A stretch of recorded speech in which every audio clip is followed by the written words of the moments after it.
ले ले ले ले तेरा भैंस खेला सोमवार कम जो है तेरा माँ शीतला रिकॉर्डिंग स्टूडियो बिहार शरीफ। भैंस खेला सोमवार कम जो है तेरा। देखिए के तोरा छौड़िया मुँह में गरिया ससुरा में जाई के खैनी का करिया लोला भतारा गुमान करही छौड़िया रवे के चीजवा जिया न करही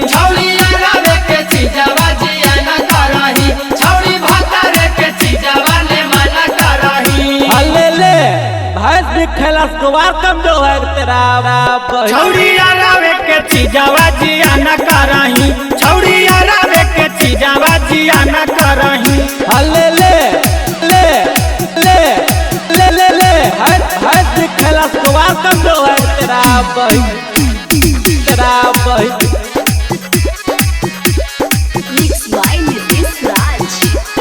माँ शीतला रिकॉर्डिंग स्टूडियो बिहार शरीफ।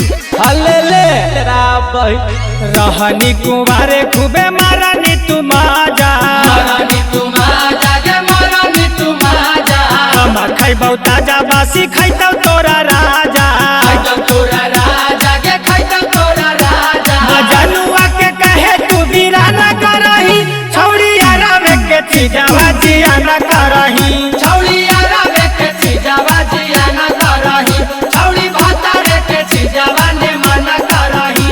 ले ले ले ले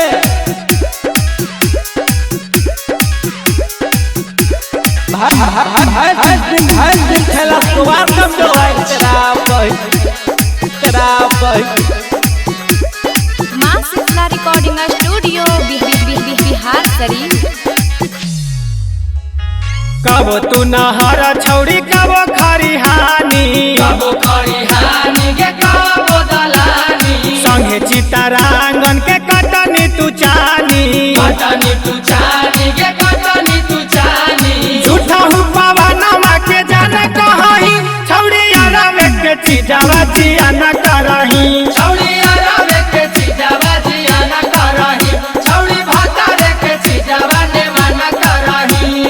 भैंस खेला सोमवार कम जो है तेरा।